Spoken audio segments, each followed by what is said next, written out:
Hi everyone. तो ये हमारा सेकंड लेक्चर है सोलर सिस्टम के बाद। तो इसमें हम पढ़ेंगे अर्थ के मोशंस के बारे में, earth rotation, revolution, latitude, longitude, prime meridian, international deadline और ग्रेट सर्कल। जितनी भी चीज़ें होंगी ये वीडियो बहुत ही कॉम्प्रिहेंसिव होने वाली है। और जितने भी आपके डाउट, चाहे आप कितने भी बड़े बिगिनर, आपको कुछ नहीं आता होगा ज्योग्राफी में, तब भी आप इससे सीख के जाओगे। और इस वीडियो को 2-3 बार देख लेना ताकि आपको अगर कोई भी डाउट हो तो वो रिजॉल्व हो जाए। तो जैसे हमें दिख रहा है कि हमारी अर्थ है, तो इसे आप इसे देखोगे कि ये डिवाइडेड है 2 पार्ट में। तो सबसे पहले आप देखोगे कि अर्थ को डिवाइड किया गया है 2 पार्ट में। तो ये जो 2 पार्ट में अर्थ को डिवाइड करते हैं उसको बोलते हैं हम इक्वेटर। इससे क्या होता है कि अर्थ को क्या होगा कि नदर्न और सदर्न हेमिस्फीयर में डिवाइड हो जाएगी।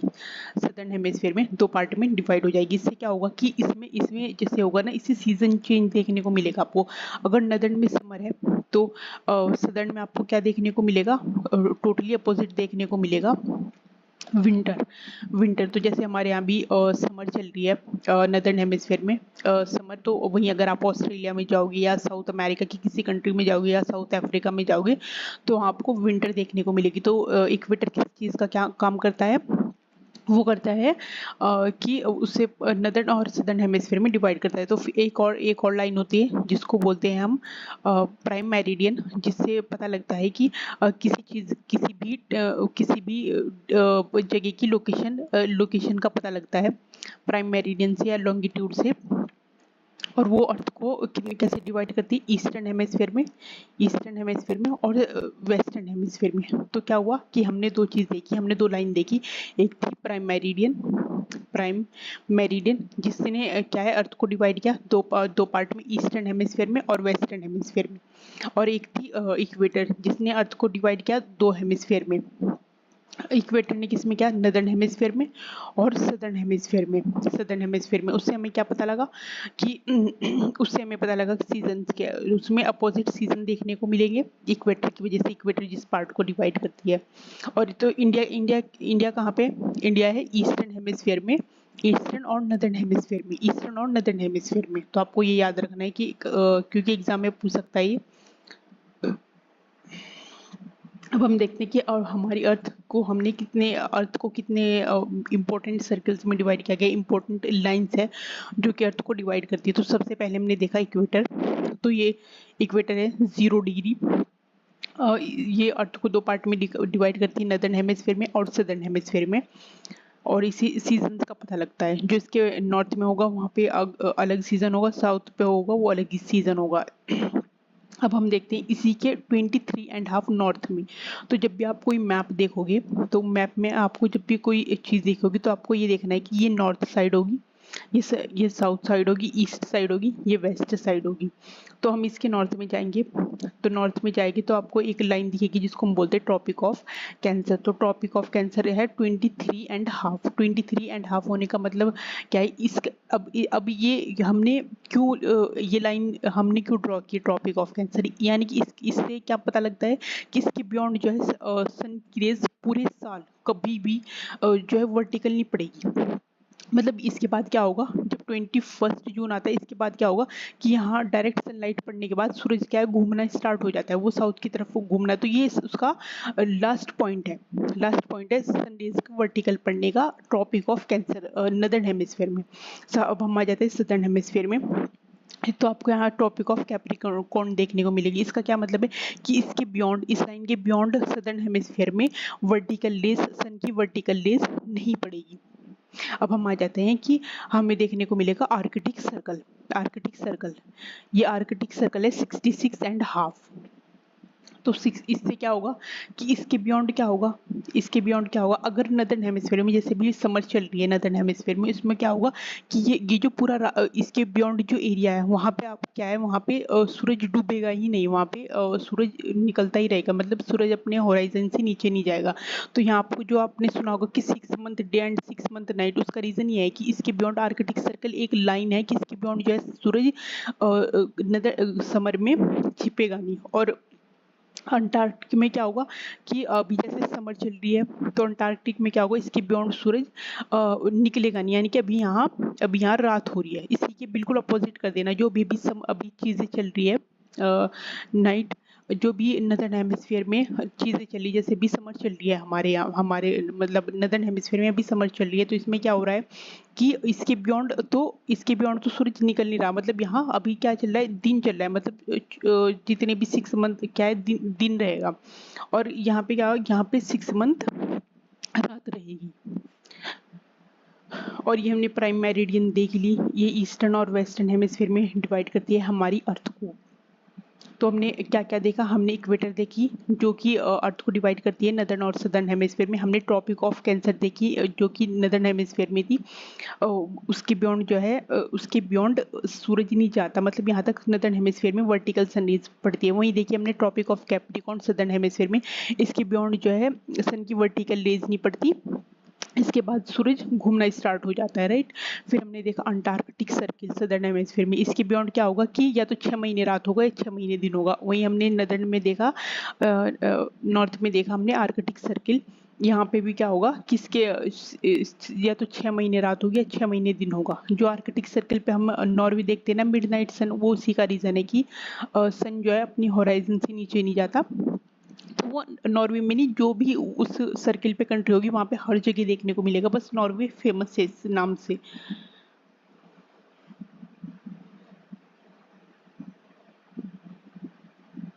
अब हम देखते हैं कि इक्वेटर इक्वेटर कितनी सारी कंट्रीज से गुजरती है। तो इक्वेटर टोटल कितनी कंट्रीज से गुजरती है, इक्वेटर गुजरती है 13 कंट्रीज से, जिसमें है साउथ अमेरिका की कंट्रीज है इक्वेडोर, कोलंबिया, ब्राजील। अफ्रीका की किस किस कंट्री से, साउथ में Prinsep, Gabon, Republic of Congo, democratic Republic of Congo, Uganda, Kenya, Somalia, और एशिया और ओशियाना की कंट्री से मालदीव से, इंडोनेशिया से, किरिबाती से। इक्वेटर पे क्या होता है कि पूरे साल क्या होता है कि दिन और रात वहाँ पे आपको सीजन्स में चेंजेस देखने को नहीं मिलेंगे। 12 घंटे का दिन और 12 घंटे की रात, तो जो भी चेंजेस देखने को मिलेंगे वो हमें उसके नदर्न और सदर्न हेमिस्फीयर में देखने को मिलेंगे। तो पूरे दिन और रात सेम होते हैं इक्वेटर पे। अब हम देख लेते हैं कि अर्थ के रोटेशन और रिवॉल्यूशन। रोटेशन और रिवॉल्यूशन में क्या फ़र्क है, एक होता है अर्थ का रोटेशन और एक होता है रिवॉल्यूशन। तो रोटेशन से क्या होता है, रोटेशन से अर्थ जो होती है वो अपनी धुरी पे घूमती है। रोटेशन होने से क्या होता है, दिन रात होते हैं, मतलब डे और नाइट होती है, डे और नाइट। और रिवॉल्यूशन से क्या होता है, सीजन्स में चेंजेस देखने को मिलेगी, जो कि हमारी अर्थ 365 डेज में पूरे करती है सन के अराउंड। और रोटेशन में क्या होगा कि ये 24 घंटे का होता है, और इससे क्या होता है कि डे और नाइट में चेंजेस देखने को मिलेंगे। अगर हमारी अर्थ रोटेट ना करती तो क्या होता कि जहाँ पे सूरज की लाइट दिख रही है वहाँ पे दिन रहता, और जहाँ पे सूरज की लाइट से अवे है वो जो एरिया, वहाँ पे आपको रात देखने को मिलती है, क्योंकि रोटेशन की वजह से दिन रात होते हैं। अगर अर्थ रोटेट ना करती तो स्टैटिक होती, और वही सेम जिन एरियाज में रात रहती वहाँ रात रहती, और जिन एरियाज में दिन रहता वहाँ पे दिन रहता। जो मतलब जहाँ पे सनलाइट होती वहाँ डे रहता पूरे टाइम, और जहाँ पे सनलाइट नहीं रहती वहाँ पे नाइट रहती। और रिवॉल्यूशन से क्या होता है कि सन जो है, जो अर्थ है वो सन के अराउंड रिवॉल्व करती है, तो उससे उसमें चेंजेस देखने को मिलते हैं सीजन में, जो हम देखते हैं समर, विंटर, ऑटम, स्प्रिंग, सब उसकी वजह से। तो ये देखो कि ये सन है, सन और ये अर्थ है, तो ये जो इसके अराउंड इलिप्टिकल ऑर्बिट में घूम रही है उसको हम बोलते हैं रिवॉल्यूशन, जो कि 365 दिन में पूरा होता है। और जो अर्थ अपनी ही धुरी पे घूम रही है, अगर ये एरिया सन के पास है, तो ये सन को फेस कर रहा है, तो इससे क्या होगा कि इस एरिया में दिन होगा, मतलब इस एरिया में दिन होगा, और इस रोटेट होने की वजह से ही अर्थ पे दिन रात होते हैं। क्योंकि हमारी अर्थ जो है वो टिल्टेड है, तो आप देख सकते हो कि ये टिल्ट होने की वजह से अर्थ को अर्थ को बिल्कुल डिवाइड करती है। तो अभी आप देख सकते हो कि जैसे ये साउथ पोल दिखा रखा है, ये नॉर्थ पोल दिखा रखा है 90 डिग्री, और इक्वेटर जो है अर्थ को डिवाइड करती है पूरे हाफ से। तो अभी आप देखोगे कि अगर ये एक सेकंड, अगर इसका कोई, हाँ, तो अभी आप देखोगे कि अभी जैसे हमारे यहाँ नदर्न हेमिस्फीयर में, तो ये एग्जाम्पल क्या है, ये नदर्न हेमिस्फीयर का एग्जाम्पल है, ये नदर्न हेमिस्फीयर का एग्जाम्पल है। तो इसकी जो भी चीज़ हम नदर्न हेमिस्फीयर में पढ़ेंगे उसका एग्जैक्ट अपोजिट आपको सदर्न हेमिस्फीयर में कर देना। अगर अभी समर है तो सदर्न हेमिस्फीयर में विंटर हो रही होगी, क्योंकि अगर आप देखोगे कि ऑस्ट्रेलिया में देखो तो वहाँ पे विंटर है। अभी देखो कि जैसे ये लाइन है, ये लाइन है, तो अभी आप देख रहे हो कि ये वाला ये जो एरिया है ये सन की तरफ ज़्यादा है, सनलाइट, ये सनलाइट आ रही है, तो आपको देखने को मिलेगा जो नदर्न हेमिस्फीयर है वहाँ पे जो है सन की लाइट ज़्यादा देखने को मिलेगी। तो देखो ये जो इसको हम बोलते हैं circle of illumination, circle of illumination, जो अर्थ को लाइट की वजह से इक्वल पार्ट्स में डिवाइड करता है। तो जैसे जैसे जैसे ये इक्वेटर है, तो हम जैसे जैसे ऊपर की साइड जाएंगे, अगर समर है तो हम ये समर का एग्जांपल ले रहे हैं, और ये देखो जून दिख रहा है, तो यहाँ पे जितना हम नॉर्थ पे जाएंगे इक्वेटर पे क्या होगा, 12 घंटे दिन और 12 घंटे रात। लेकिन जैसे जैसे हम ऊपर की साइड जाएंगे, मतलब हम लैटिट्यूड में ऊपर की साइड चलते चले जाएंगे, लैटिट्यूड में ऊपर की साइड, तो दिन उतना ही बड़ा होता चला जाएगा। अगर आप कभी जो है यूरोप की किसी कंट्री में गए होंगे तो वहाँ पे 10 PM तक भी आपको क्या देखने को मिलेगा, आपको सनसेट नहीं देखने को मिलेगा। आप कंफ्यूज हो जाओगे कि अभी तक भी यार जो है सूरज निकला हुआ है, और वहीं क्या होगा, सनराइज भी बहुत जल्दी हो जाएगा, लाइक सनराइज भी हो जाएगा सुबह 3 बजे या 4 बजे, बहुत जल्दी हो जाएगा। तो वहाँ पे जो जैसे समर में क्या होगा कि डे क्या होता जाएगा, डे बड़ा होता जाएगा, और नाइट क्या होती जाएगी, नाइट छोटी होती जाएगी, बहुत ही लाइक 4-5 घंटे की नाइट। अगर आप जितने भी नदर्न और नॉर्थ पोल पे जाते जाते तो 6 मंथ का दिन हो जाता है, और उसके आर्कटिक सर्किल के बियॉन्ड तो मतलब 24 घंटे दिन ही रहता है। अब हम देख लेते हैं कि जैसे ये पार्ट है, ये भी इधर क्या हो रहा है,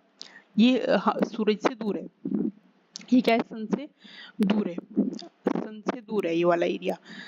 तो इसमें क्या होगा कि यहाँ आपको देखने को मिल रहा है कि यहाँ सनलाइट पहुंच नहीं पा रही, तो आर्कटिक सर्कल या जो भी एरिया है वो वहाँ पे क्या हो रहा है, 6 मंथ नाइट का टाइम चल रहा है, 6 मंथ नाइट का टाइम चल रहा है इस एरिया में। अभी दिसंबर में आपको अपोजिट देखने को मिलेगा। दिसंबर में क्या होगा, देखो दिसंबर में जो ये सन वाला एरिया है, जो ये सदर्न हेमिस्फीयर वाला एरिया है, इसमें ज़्यादा आपको सनलाइट देखने को मिलेगी। देखो यहाँ पे डार्क दिख रहा है, तो यहाँ पे सनलाइट नहीं पहुंची, लेकिन अब ये यहाँ ये थोड़ा ब्राइट एरिया दिख रहा है, यहाँ पे सनलाइट पहुंची, तो सदर्न हेमिस्फीयर में ज़्यादा लंबे दिन देखने को मिलेंगे। दिसंबर में वहाँ पे समर देखने को मिलेगी। इसलिए आप देखोगे कि जो भी लोग अंटार्कटिका में या कहीं पे भी जाते हो तो वो दिसंबर में जाना प्रीफर करते हैं, ना कि जून में। तो हमें ऐसा लगेगा कि यार अंटार्कटिका में क्यों जा रहे हैं, क्योंकि वो सदर्न हेमिस्फीयर में है, वहाँ पे उस टाइम समर चल रही है दिसंबर में। तो ये अंटार्कटिक वाला एरिया और ये जो अंटार्कटिक सर्किल वाला एरिया, ये इसको कितनी ज़्यादा सनलाइट मिल रही है दिसंबर में, क्योंकि ये फेस कर रहा है सन को। और वहीं अपोजिट होगा, ये सारा एरिया है, ये क्या फेस कर रहा है, 6 मंथ नाइट के मोड में चला गया है, मतलब ये सूरज की लाइट से दूर है इस वजह से। लेकिन आपको इक्वेटर एक ऐसी जगह है जहाँ पे आपको क्या देखने को मिलेगा, इक्वेटर पे आपको पूरे टाइम एक ही सीजन देखने को एक पूरे टाइम जो है आपको 12 घंटे, मतलब पूरे साल 12 घंटे दिन और 12 घंटे रात। लेकिन जैसे जैसे आप सदर्न और नदर्न हेमिस्फीयर में जाओगे यहाँ ऊपर की, वैसे वैसे डे और नाइट में उतना ही चेंजेस देखने को मिलेगा। सोचो अभी समर है तो क्या होगा कि हम 12 घंटे का दिन हो रहा है इक्वेटर पे, तो हम नदर्न हेमिस्फीयर में जाएंगे और ज़्यादा होगा, 16 घंटे का, और ज़्यादा जाएंगे 24 घंटे का, और फिर यहाँ जाते जाते कितने घंटे का दिन हो जाएगा, पूरा ही 6 मंथ वाला दिन चल रहा है, मतलब वहाँ पे सूरज डूबेगा ही नहीं। वहीं सदर्न हेमिस्फीयर में जाएंगे हम तो क्या होगा कि यहाँ पे नाइट्स बड़ी होती चली जाएंगी। नॉर्थ में क्या हो रहा है कि डे बड़े होते जा रहे हैं, साउथ में क्या हो रहा है कि नाइट्स बड़ी होती जा रही है। अभी हम देख लेते हैं कि देखो अर्थ की रिवॉल्यूशन जो सन के अराउंड होता है उसमें आप देख लेते हो कि सबसे पहले हम देख लेते हैं कि यहाँ पे सबसे ऊपर आपको देखने को मिलेगा वर्नल इक्विनॉक्स। तो सदर्न हेमिस्फीयर, ये नदर्न हेमिस्फीयर के जितने भी एग्जांपल है इसको अपोजिट कर देना ना सदर्न हेमिस्फीयर के एग्जांपल में। तो अभी जैसे मार्च होता है 21 मार्च वर्नल इक्विनॉक्स, उसमें क्या होता है कि पूरी जो अर्थ है, जो सर्कल ऑफ इल्यूमिनेशन है वो पूरी अर्थ को 2 पार्ट में डिवाइड कर देता है, राइट। तो पूरे जो अर्थ पे वो 12 घंटे दिन और 12 घंटे रात देखने को मिलेगी। वो कब देखने को मिलेगा? इक्विनॉक्सिस यानी कि बराबर टाइम। तो वो केवल कब देखने को मिलेगा? 2 टाइम पे, एक तो सितंबर में और एक मार्च में। वहीं हम आ जाते हैं दिसंबर में, सॉरी हम आ जाते हैं जून पे। तो मार्च में क्या हुआ कि जो हमारी अर्थ थी, पूरी की पूरी अर्थ पे सारी जगह जितनी भी है अर्थ पे, उसने क्या किया कि सेम डे और सेम नाइट, मतलब 12 घंटे का दिन और 12 घंटे की रात एक्सपीरियंस की। फिर हम इस साइड बढ़ने लगे कि समर की तरफ हम अप्रोच करने लगे। लाइक जो सन की जो दिन था वो बड़ा होने लगा। तो हम एक ऐसी जगह पे पहुंचे 21 जून, जहां जिसके बाद क्या होता कि सन जो है इसके बाद से क्या होगा कि घूमना स्टार्ट हो जाएगा सदर्न हेमिस्फीयर की साइड। तो आप यहाँ देखोगे कि ये समर का टाइम चल रहा है नदर्न हेमिस्फीयर में, समर सॉलिस्टिस। इसके बाद क्या होता है कि सूरज जो है वो साउथ की तरफ घूमना स्टार्ट हो जाता है। ये उसका लास्ट पॉइंट है वर्टिकल सनरेज का नदर्न हेमिस्फीयर में। अब हम कहाँ पहुंचे? हम पहुंचे ऑटम इक्विनॉक्स पे जो कि है 22 सितंबर। इससे क्या हुआ, यहाँ पे फिर से अर्थ क्या हुई, अर्थ के 2 पार्ट में डिवाइड हुई और फिर से 12 घंटे का दिन पूरी अर्थ पे देखने को मिला, 12 घंटे की रात देखने को मिली। तो अब हम आए विंटर पे। विंटर इक्विनॉक्स में क्या हुआ कि डेज क्या हो गए, डेज शॉर्टर हो गए और नाइट्स क्या हो गई, नाइट्स बिग हो गई, बिग विंटर नाइट्स लाइक। तो इसके बाद क्या हुआ कि विंटर सॉलिस्टिस में क्या हुआ कि जो सन था उसकी जो लास्ट वर्टिकल रेज थी वो देखने को मिलेगी ट्रॉपिक ऑफ कैप्रिकॉर्न पे। उसके बाद सन मूव होना स्टार्ट हो जाएगा नॉर्थ की साइड।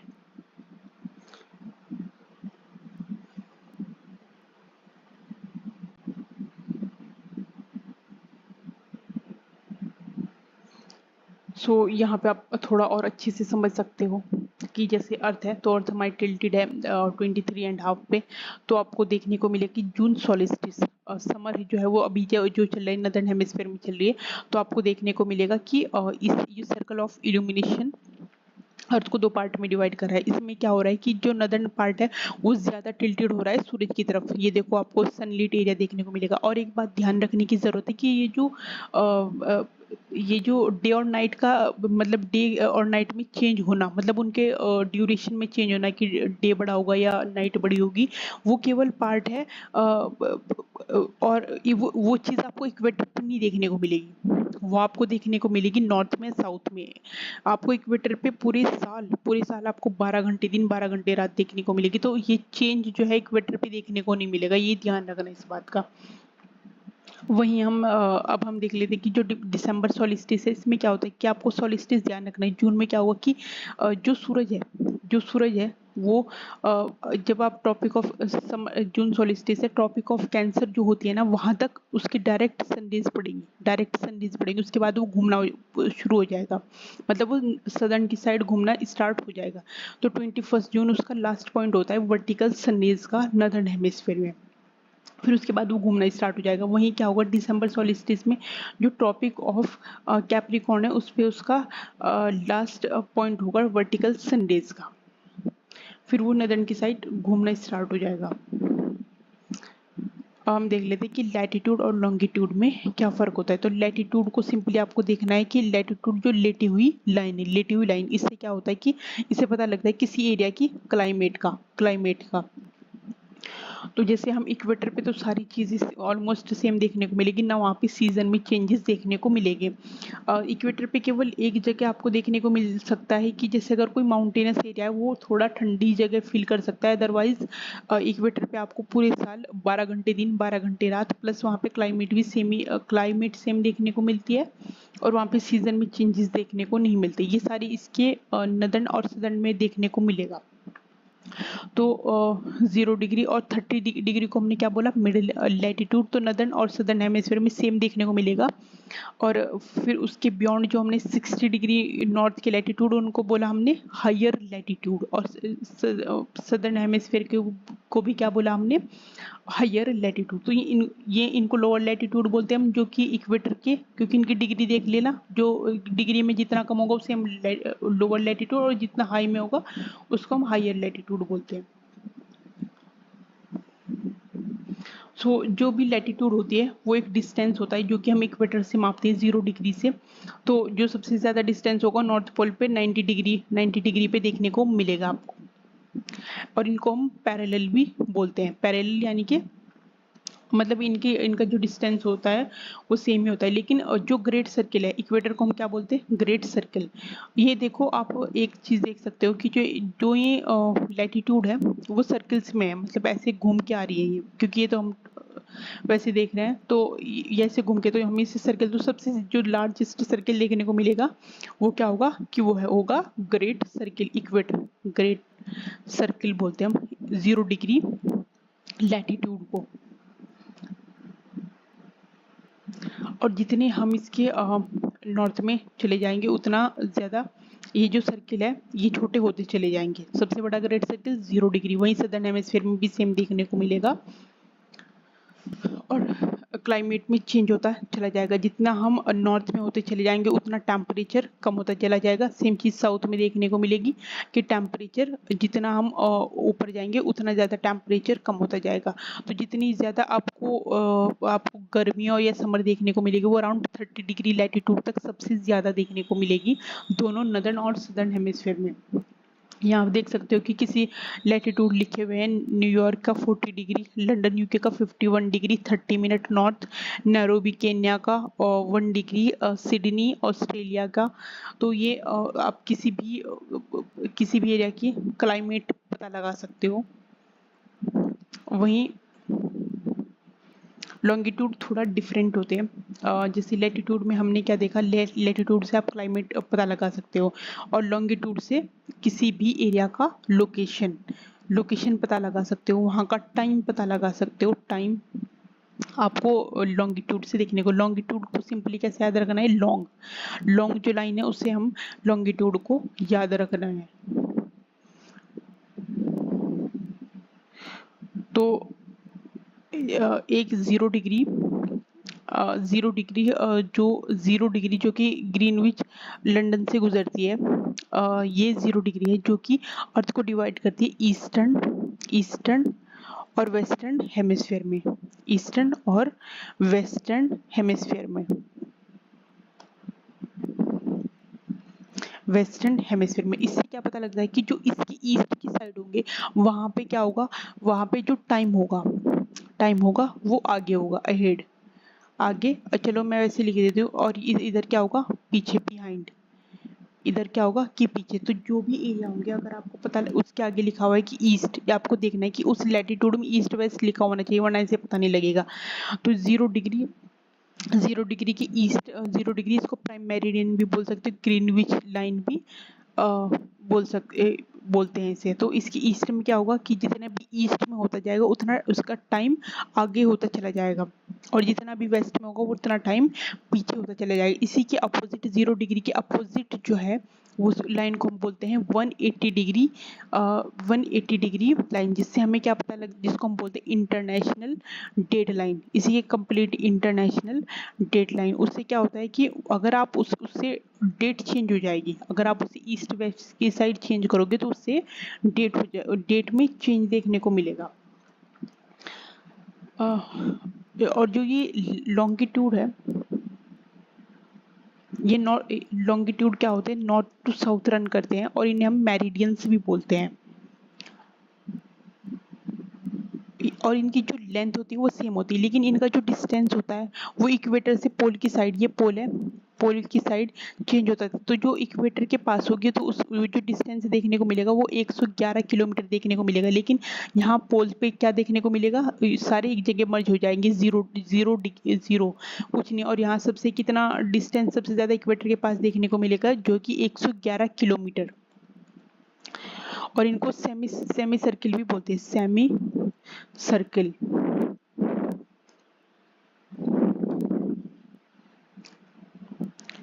और जैसे एक प्राइम मेरिडियन होती है, तो इससे क्योंकि इससे टाइम का पता लगता है, तो जैसे ये 0 डिग्री है, ये 0 डिग्री प्राइम मेरिडियन है, और इसी के पास एक 1 डिग्री के प्राइम मेरिडियन, तो उसमें कितना डिस्टेंस होगा, उसमें कितना होगा, 4 मिनट का, 4 मिनट का। अगर आपने 0 डिग्री से 1 डिग्री आप ईस्ट में चले गए तो आपको वहाँ डिस्टेंस कितने, 4 मिनट का फर्क देखने को मिलेगा।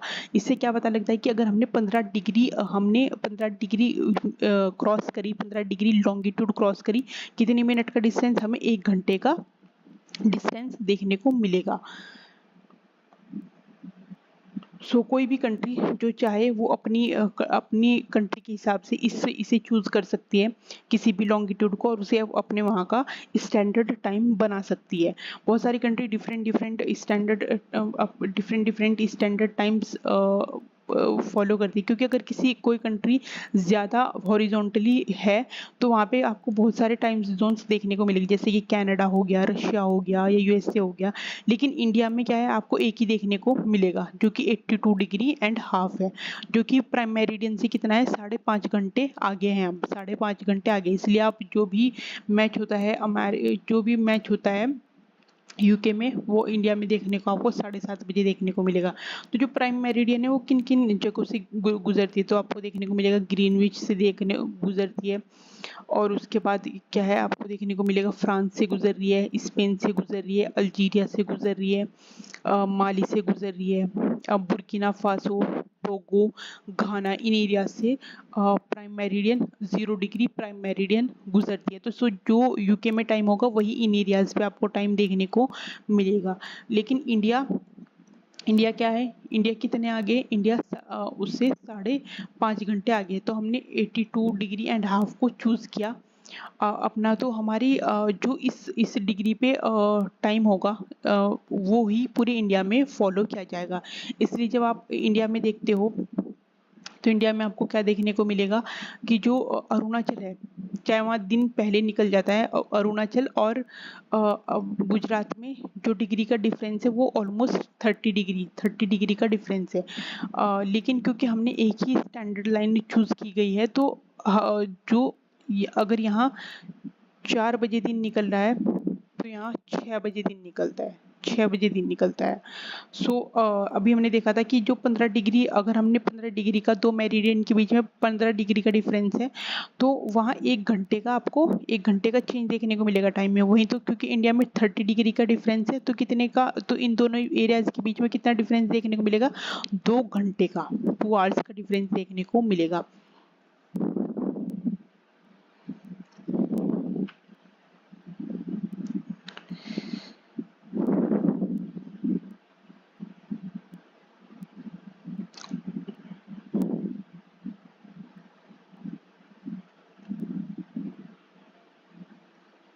अब हम देख लेते हैं कि इंटरनेशनल डेडलाइन जो कि अपोजिट होती है 0 डिग्री मेरिडियन के। अब आपको दिख रही होगी कि ये जो 180 डिग्री लाइन है, 180 डिग्री की लाइन है, तो आपको जिगजैग स्टाइल में दिख रही होगी, क्योंकि इससे क्या होता है कि इससे बिल्कुल डेट चेंज हो जाती है, क्योंकि ये ईस्ट साइड इसकी, वेस्ट साइड है। तो अगर हमने इसे इधर से इधर क्रॉस कर लिया, इधर जैसे फ्राइडे है, एक सेकंड, कलर कुछ और, फ्राइडे है ये, और इधर क्या होगा, इधर होगा सैटरडे। तो यहाँ इसमें क्या होगा कि हम इधर, अगर हम इस साइड से इस साइड क्रॉस कर लेंगे, हम एक दिन गेन कर लेंगे। गेन करने का मतलब क्या हुआ कि हम एक ही दिन को 2 बार जी लेंगे। वहीं अगर हमने इस साइड से इस साइड क्रॉस किया, तो हम एक दिन को खो देंगे, मतलब हम एक दिन खो देंगे। यानी कि अगर हम फ्राइडे से हम सीधा सैटरडे पे, तो अगर आपको कोई पूछने लगे कि सबसे पहले सूरज कहाँ निकलता है, तो सबसे पहले सूरज निकलता है 180 डिग्री पे।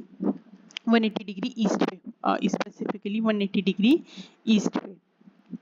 तो इसमें क्या होगा कि ये जो आप जिगजैग स्टाइल में देख रहे हो ये घुमा घुमा के, क्योंकि यहाँ पे बहुत सारे आइलैंड कंट्रीज हैं, तो इससे उनमें डिफरेंस ना, उनके टाइम में डिफरेंस ना देखने को मिले, इसलिए इसको जो है घुमा घुमा के किया गया है। इसको उन जगहों पे केवल समुद्री एरिया से इसको गुजारा गया है, ताकि उन एरियाज में टाइम में डिफरेंसेस देखने को ना मिले। अ, तो हम इसमें दो एग्जांपल दिए गए हैं, एक तो हवाई का और एक समोआ का। तो समोआ यहाँ कहीं देखने को मिलेगा आपको, और यहाँ पे हवाई देखने को मिलेगा। तो इसमें अगर आप हवाई से समोआ जाते हो, हवाई से समोआ जाते हो, तो आपको क्या देखने को मिलेगा, आपको एक पिछला दिन देखने को मिलेगा। सेम टाइम सेम देखने को मिलेगा आपको, टाइम सेम होगा इस एरिया पे। आप 2 दिन एक्सपीरियंस कर सकते हो। लेकिन वहीं आप अगर समोआ से, ये समोआ है, ये समोआ है, समोआ, क्योंकि समोआ से अगर आप जाते हो हवाई, तो आपको सेम डे सेम टाइम देखने को मिलेगा नेक्स्ट डे।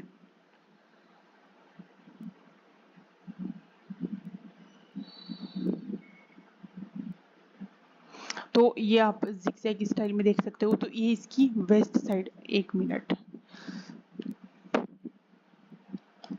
तो ये इंटरनेशनल डेडलाइन है, ये गुजर रही है। तो आप यहाँ देखोगे कि जिगजैग, यहाँ ये किरिबाती की वजह से इसको मोड़ा गया है। यहाँ पे देखो समोआ देखने को मिलेगा, यहाँ पे आपको हवाई देखने को मिलेगा।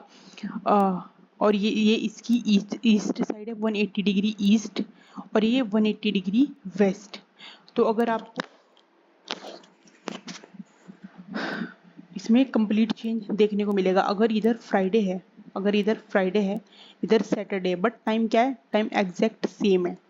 अगर यहाँ 12 बज रहे हैं, तो यहाँ पे भी 12 बज रहे हैं, बस क्या है, डेट का डिफरेंस है,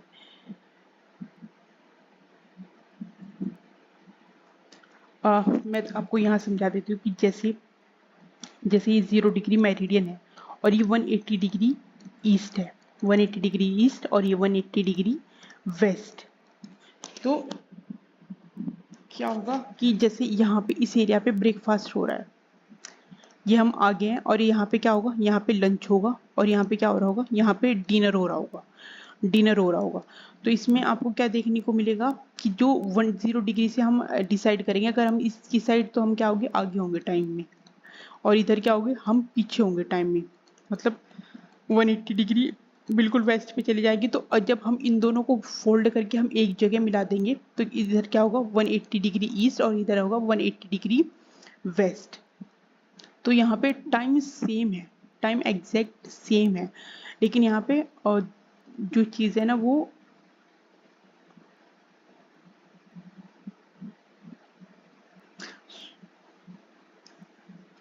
यहाँ पे केवल आपको क्या देखने को मिलेगा, यहाँ पे अगर आप यहाँ पे खड़े हो, अगर आप इसे क्रॉस कर लोगे, तो दिन आपको एक कम हो जाएगा, और यहाँ पे अगर, तो आपको एक एक्स्ट्रा वही दिन दोबारा गुजारने का मौका मिलेगा। तो आप यहाँ कहीं खड़े हो, तो सबसे पहले दिन कहाँ निकलता है, 180 डिग्री ईस्ट पे, और दिन छिपता कहाँ है, 180 डिग्री वेस्ट पे।